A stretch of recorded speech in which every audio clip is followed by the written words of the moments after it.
Alright, finishing up week 6. This is session 12. It's Thursday, October 3rd.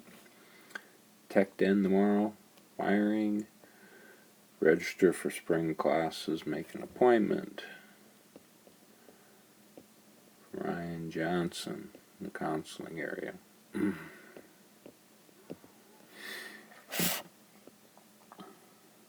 Dynamic routing protocols, class lab redundancy.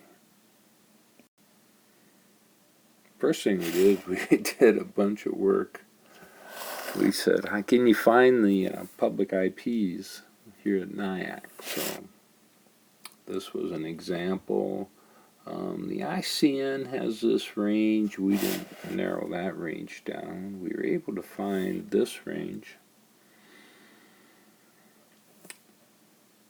Also, let me make a little correction here. This should be 255.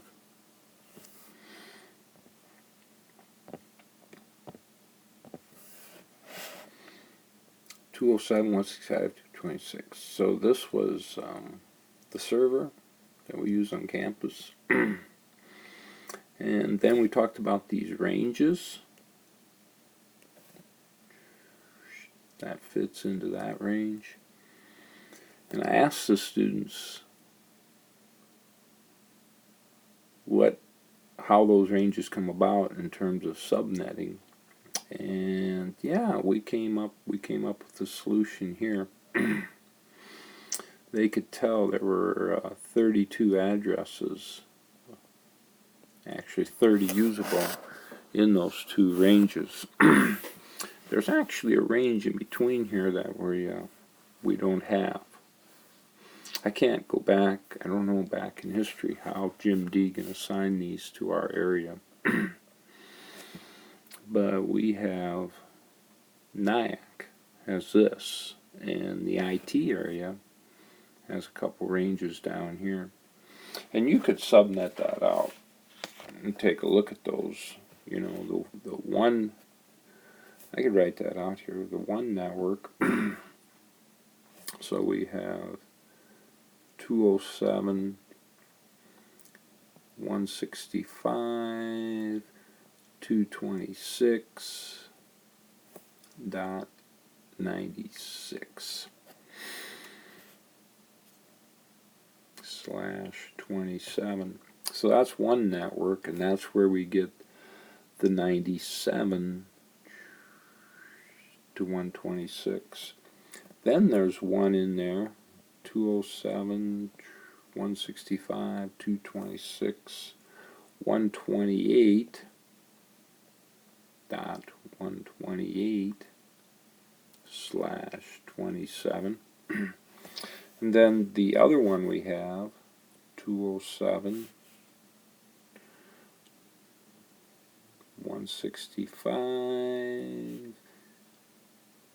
226, 160/27. And that's where we get the 161 to actually, that would be actually 190. And you notice then, if you are doing some calculations, these go up by 32. We were able to find a couple others. I believe this was my phone. And we made reference to the SSID NIAC and how my phone ends up with a different address and is actually on a different VLAN than the students. Public and private addressing. It was a good exercise to talk through.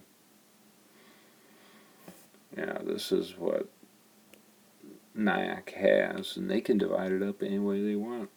So you can see the IT area has those two blocks of addresses.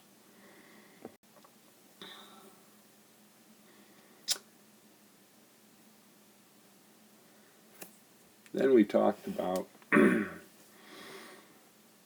well, going back to those addresses, coming into NIAC, then it can look at those addresses and decide if it's going to send it to the main campus or the academic IT. Variable length subnet masking, classless interdomain routing, being able to do that nowadays, and that had to do with that addressing we were just looking at. We spent a little time, we talked about dynamic routing, interior gateway protocols, exterior gateway protocols, vector protocols, BGP. This is used on the internet. And it can also be used between large companies. They have autonomous numbers, autonomous systems, and they have a number that divides these systems up. And so they use an exterior gateway protocol. Within businesses, we either use distance vector or link state. This is getting information from your neighbors. Things like hop count, but there's other metrics you can use, but what you know, what one router knows, it gets from its direct neighbors. So whatever this neighbor tells it, it believes. Whereas link state builds like a database, a link state database of the entire network. It has the whole view of the network. ISIS used to be used in IPS as ISPs, excuse me. Used to be used in ISPs. I'm not sure anymore. Could look that up. OSPF, very popular for businesses. And both of those link state situations, they can build an area. Area 0, in which all the other areas connect through area 0 for OSPF.